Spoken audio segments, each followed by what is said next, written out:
Amigos, ¿cómo están? Qué gusto que nos acompañen en Así lo entiendo. Y comparto este espacio con Tonatiuh Martínez, analista económico, quien nos va a ayudar a entender mejor y a fondo los temas de las pensiones, la crisis por la que está pasando nuestro país. Y vamos a empezar a desmenuzar este tema para que lo entienda un poco más. Y es que el esquema de pago de pensiones atraviesa por una crisis realmente importante y de carácter urgente. De no resolverse, México se convertirá en un país de viejos pobres por la falla estructural de los tres sistemas de pensiones que operan en el país y la falta de cobertura de estos. El primero es el régimen general de pensiones del Seguro Social y del ISSSTE. Según datos de la CONSAR, 75% de sus trabajadores no podrán pensionarse como querían. Parte del problema son las bajas tasas de ahorro obligatorio, que hoy en día es de 6.5% de su salario mensual. Esto aunado a la inestabilidad en el mercado laboral, factor que contribuye a que la mayoría de las personas no cuenten con la cantidad de semanas trabajadas que dicta la ley, que es de 1.250 semanas o 24 años. El segundo punto a revisar son las pensiones de los servidores públicos a nivel federal, estatal y municipal. Según datos, existen 130 sistemas de pensiones en los estados y no todos están fondeados, además de presentar un déficit de operación. Y por último, y uno de los más preocupantes, son los mexicanos que no cuentan con cobertura para la vejez porque no tienen seguridad social, siendo el 60% de la población aproximadamente. A decir de los expertos, es necesaria una nueva reforma al sistema de pensiones que reduzca las semanas de cotización, se revise la edad de retiro y se incremente el monto de las aportaciones. Tendríamos que construir hacia un sistema de protección universal que visibilice a todos los grupos antes mencionados. Pero yo te preguntaría, Tonatiuh, ¿qué tan grave es la situación? ¿A qué nos estamos enfrentando hoy? Bueno, la cifra que tú das del 75% de los cotizantes del IMSS que no se va a pensionar es sumamente fuerte, dado que las personas que trabajan en el IMSS son la mayor parte de los trabajadores formales. En este sentido, la cifra que da la CONSAR nos dice que cuando tú llegues a los 65 años o cuando la primera generación Afore en 2021 llegue a los 65 años, va a encontrarse que no puede pensionarse. Le van a decir... sí tienes 65 años, pero no cumpliste las semanas cotizadas o no tienes el dinero suficiente para poder pensionarte. En ese sentido, nos vamos a encontrar con alrededor de 75,000 personas en ese primer año. ¿Qué va a pasar con ellos? Pues tienen dos opciones desde mi punto de vista. La primera es seguir trabajando hasta que ¿El cuerpo aguante? Hasta que el cuerpo aguante ¿Hasta que te den trabajo? Hasta que lleguen a los 68 años, porque al llegar a los 68 años todos podemos acceder al programa de bienestar para adultos mayores. Es una pensión todavía mínima, desde mi punto de vista, que tiene que mejorarse, pero es algún alivio desde este punto de vista. O sea, es una forma para mediar el gran problema que tenemos. Mira, al final yo quisiera llegar a esa conclusión contigo. La pensión universal va a ser fundamental para que los mexicanos podamos tener una vejez digna. ¿Y por qué? También lo mencionaste en la introducción, el 60% de las personas está en la informalidad. Eso quiere decir que ese 60% de mexicanos que debería estar cotizando en el Seguro Social va a llegar a un punto, cuando tenga 65 años, que no tenga mecanismos para pensionarse. No te estoy hablando nada más del IMSS, estoy hablando de la mayoría de los mexicanos. Y estamos hablando no nada más de personas que a lo mejor trabajan en la informalidad, por ejemplo, en un tianguis. Estamos hablando de personas que también, y ya lo habíamos platicado anteriormente, están mediante el outsourcing ilegal, por ejemplo. ¿Qué otras personas son? O personas que simple y sencillamente entran y salen de la formalidad a la informalidad. Sí, para no ponerlo muy técnico, ahí en México tenemos una razón que se llama densidad de cotización, que quiere decir que si el mexicano promedio trabaja 10 años, solo 4 está en el mercado formal. Uy. Eso quiere decir que en ningún momento bajo este modelo que tenemos actualmente, que es el modelo Afore, para pensionarnos, vamos a poder hacerlo, porque las condiciones propias del mercado de trabajo lo impiden. Nosotros importamos este modelo de Chile. En el 97 empezó a funcionar aquí en México, en Chile se instauró en el 81, con condiciones un poco mejores en términos para las propias Afores en Chile, porque ahí ahorraban más, ahorraban el 10%, nosotros ahorramos el 6.5%, pero están viviendo exactamente los mismos problemas que nosotros. Allá hay paros a nivel nacional, tratando de tirar a este modelo de empresas privadas que pues está lucrando de alguna forma con el dinero de los ahorradores. Y vamos a ver cuál es parte de este gran problema, y es que a medida que disminuye la relación entre la población cotizante activa y la población pensionada, los ingresos que se obtienen financian una parte cada vez más pequeña del costo de las pensiones y obligan al Estado a subsidiar su déficit con recursos que se sustraen o transfieren de usos alternativos que pueden ser igualmente prioritarios, situación que se ha vuelto financieramente insostenible. El próximo año será crucial para miles de personas que forman parte de la primera generación Afore y, bueno, pues la CONSAR estima que de los más de 60 millones de cuentas de trabajadores que actualmente son administradas por las 10 Afores que operan en nuestro país del año 2021 a 2100, solo 26% van a alcanzar las 1,250 semanas que exige la ley. De 75,000 personas que podrán reclamar su pensión, solamente el 1% va a poder lograr los recursos para su retiro. Esto es 750 personas. Imagínense nada más el tamaño del problema. El gobierno tendrá que completar cierta cantidad que garantice la pensión mínima, que es de 3,199 pesos al mes. Dígame si usted puede vivir con eso, para alrededor de 700 personas. Quienes no cuenten con las 1,250 semanas trabajadas, pues van a poder recibir sus recursos ahorrados, pero lo van a hacer en una sola exhibición e incluso se les va a descontar el impuesto sobre la renta. Y por supuesto no hay que olvidar este 60% de la población del que hemos estado hablando, que debido a los sistemas de contratación, como decíamos, el outsourcing de manera ilegal o por mantenerse en el trabajo informal, pues no cuentan con seguridad social. Es crítico el problema y yo diría que no es una bomba que nos va a estallar, yo diría que es una bomba que ya nos estalló y es como un campo de pequeñas minas que van explotando una a la vez. Es algo que se desatendió sistemáticamente por los gobiernos anteriores. Este gobierno tiene que dar una respuesta contundente al problema, porque si no va a pasar, como te decía anteriormente, como en otros países, que la gente sale a la calle. Tú hablabas de un 26% que sí va a tener pensión. La realidad es que de ese 26%, solo 9% va a tener pensiones superiores al salario mínimo de los 3,200 pesos que tú hablabas. Sí, o sea, como para poder vivir dignamente, para tener una vejez digna. Pues en realidad el promedio de ese 9% va a ser de 4,000 y tantos pesos. O sea, antes el problema técnico era, y que se anunciaba y se calculaba, era que en México iba a haber una tasa de reemplazo sumamente baja. ¿Qué es la tasa de reemplazo? La proporción del sueldo que tú ganas cuando estás pensionando con respecto a lo que ganabas como trabajador en activo.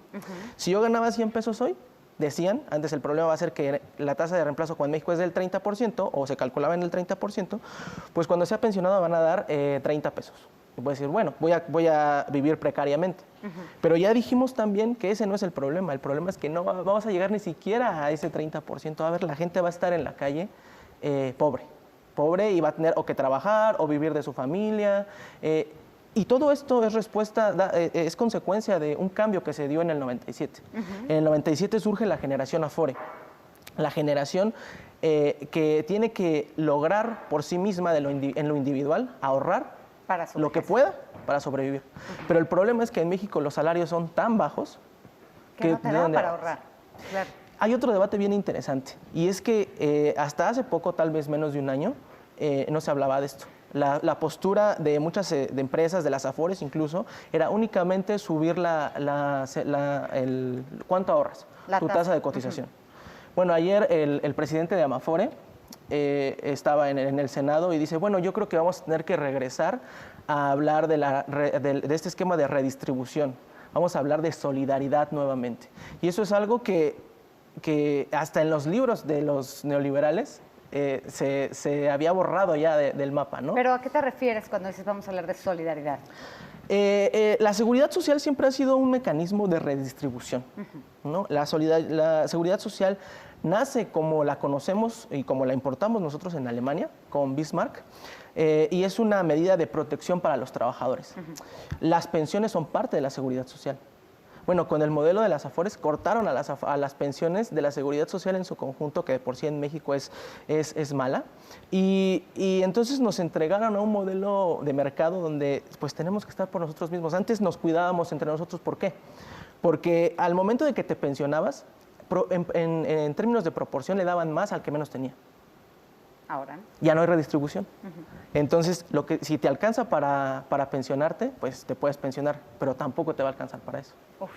Ahora, hubo un problema que estuvo muy sonado y fue la jurisprudencia 164 publicada recientemente por la Suprema Corte, la cual generó mucha controversia sobre el tema de pensiones del IMSS, al revivir la discusión sobre los topes de 10 salarios mínimos que deben tener las pensiones del instituto, como lo establecía la ley vigente hasta junio de 1997. Sin embargo, la nueva ley vigente desde julio del 97 establece que el tope de aportaciones y de pensiones del IMSS es de 25 salarios mínimos. Por ello, el IMSS se ha visto obligado a cuantificar las pensiones considerando este tope. El problema es que la misma ley vigente prevé que los afiliados al IMSS antes de junio de 1997, al momento de pensionarse, tienen derecho a optar por la ley vieja o por la ley nueva. Y por ello, al tener un esquema obviamente más protector, pues todos se van por la ley vieja, que le puede generar pensiones pues más altas. El IMSS aclaró que la reciente jurisprudencia de la Suprema Corte de Justicia de la Nación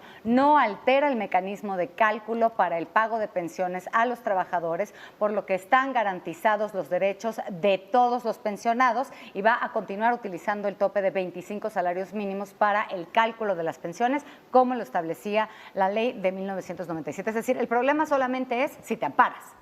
Exactamente. Ajá. Si tú acudes a la justicia es cuando vas a tener un problema. Okay. Y la verdad, si te soy sincero y vamos un poquito más a fondo, el problema fue un tema más bien de muy mala comunicación y tal vez de muy mala fe de un medio de comunicación que de repente tomó la jurisprudencia de la Suprema Corte de Justicia y sacó un encabezado que decía: se van a resurar las pensiones de los trabajadores, ¿no? Alerta. Pues la verdad no. Porque lo que pasó fue que la Corte resolvió una controversia de tesis entre dos salas. ¿Qué quiero decir con esto? ¿Pero qué se buscaba resolver con esto? Resolvió una controversia de tesis que quiere decir que había dos resoluciones de las salas de la Corte, de la Suprema Corte, que estaban encontradas, que decían lo contrario. Por un lado, se resolvió en algún momento que a los trabajadores sí, efectivamente, como al final salió en la resolución de la controversia, que se jubilen con la ley del 73, se le tiene que aplicar los 10 salarios mínimos. Okay. Posteriormente hubo otro amparo, hubo otro proceso y sale una resolución contraria a esta. Y dice, no, en beneficio del trabajador se tiene 25. Salarios. Entonces, al tener esta contradicción, tiene que ir la Suprema Corte de Justicia a resolver. Y resuelve diciendo, los primeros tenían razón. Y entonces, pero como esto no es de carácter general, no es aplicativo al IMSS, o sea, el IMSS no tiene por qué acatar lo que diga esta sentencia, dado que solo va al sujeto que la solicitó, pues el IMSS tuvo que salir, el director del IMSS, Robledo, a decir, tranquilos, no pasa nada, todo se va a calcular sobre 25, como se ha venido calculando para los que se jubilen. Nuevamente, aquí solo estamos hablando del IMSS, pero el ISSSTE opera de una manera distinta. Sí, ellos sí tienen el tope de 10 establecido, pero también hay que recordar que los trabajadores del ISSSTE tienen mejores salarios. Okay. En términos de la distribución de los ingresos de los trabajadores formales en el país, los mejor pagados son los trabajadores del Estado. Okay. Entonces, tienen pensiones más altas también.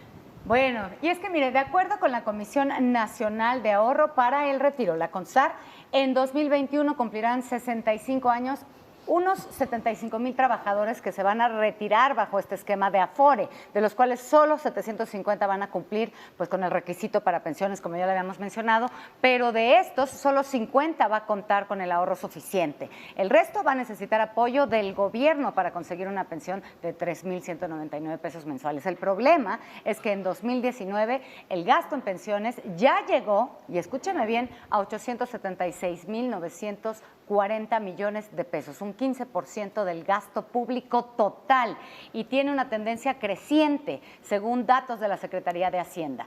Esto sucedió porque hay un mercado laboral precario y una aportación obligatoria baja a la Afore, precisamente para evitar una mayor carga a las finanzas por el tema de pensiones. La CONSAR ya analiza algunas alternativas con base en experiencias internacionales. Una de ellas es trasladar un porcentaje de la aportación que hace cada trabajador al Infonavit a su cuenta de pensión. Y como decíamos también, mi querido Tonatiuh, pues solamente estamos ahorrando el 6.5% de nuestro salario, cuando lo ideal sería que fuera de 12 hasta 18%.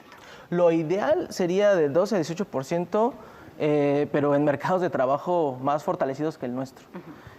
Por ejemplo, Finlandia tiene tal vez el 17 punto y tantos por ciento, pero ganan en promedio 3 veces lo que nosotros ganamos, Okay. ¿no? Entonces, es muy difícil pedirle al trabajador que aporte de la parte que le corresponde para poder ahorrar para su pensión Ahora sí desde que, esta forma. ¿guardas para tu vejez o comes el día de hoy?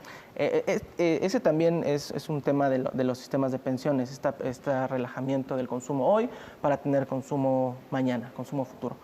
Ahora, también hay que separar dos cosas. Mencionabas la parte de la presión al gasto y a las finanzas públicas. Esa parte solo le corresponde a la parte de la generación de transición.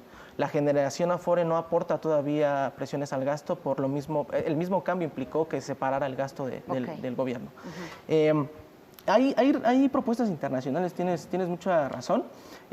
La Conferencia Interamericana de Seguridad Social ha emitido la suya y está discutiéndose también en distintos medios. Se va a armar un foro a futuro en marzo de este año, el 24 de marzo, para continuar proponiendo, ¿no? Se ha hablado mucho de hacer una reforma. ¿Qué habría que hacer, Tonatiuh, para resolver este problema y que no nos explote en la cara y que no tengamos un México lleno de viejos pobres? Hay que hacer algo y hay que hacer algo rápido. Yo creo que este es el año en que tendría que hacer algo. Y desde mi punto de vista, el Estado es el que tiene que recuperar la rectoría de las pensiones. Ya no se puede dejar más tiempo esta usura por parte de las administradoras de Fondo para el Retiro en la administración de los recursos de los trabajadores. El Estado como rector de derechos sociales, de derechos humanos, pero también como rector de desarrollo económico. El artículo 25 lo establece claramente, el encargado de decidir hacia dónde va el curso de la economía es el Estado. Y eso se perdió cuando se hizo la reforma de 1997. Pues ahora las decisiones de inversión de todo ese dinero, que es el 17% del Producto Interno Bruto, se decide en los comités de inversión de las administradoras de Fondo para el Retiro. Oye, y es que yo ahora que estaba investigando sobre el tema, escuchaba cifras que me parecen realmente alarmantes. Estamos hablando de que este año aproximadamente se van a dar un gasto de 300,000 millones de pesos en programas sociales, pero las pensiones van a costar 1 billón de pesos. Entonces, ¿de dónde sacas el dinero? ¿De dónde sale? ¿Cómo se fondea? Gasto corriente. Es parte del presupuesto de egresos de la Federación, está destinado a una casilla para los 800,000 millones que tú decías, más el destinado a la pensión universal, que en conjunto es 1 billón de pesos al año.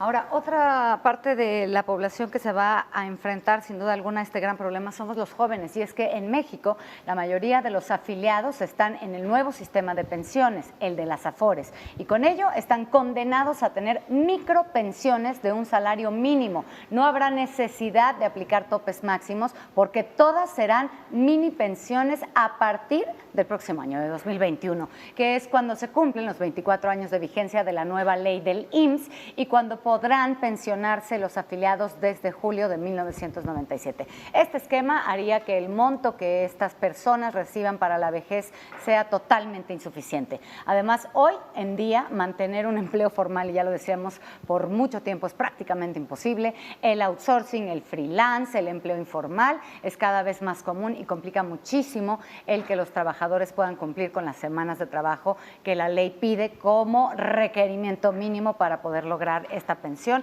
o simple y sencillamente pues lleva a los trabajadores a nunca acceder a este derecho de seguridad social. ¿Qué opciones tenemos las nuevas generaciones para poder asegurar una vejez digna? ¿Qué podemos hacer? Mi visión es completamente una respuesta del Estado. No se puede dejar a la gente nuevamente en el desamparo en la vejez. El modelo que tenemos ya lleva funcionando casi 24 años y simplemente no ha servido.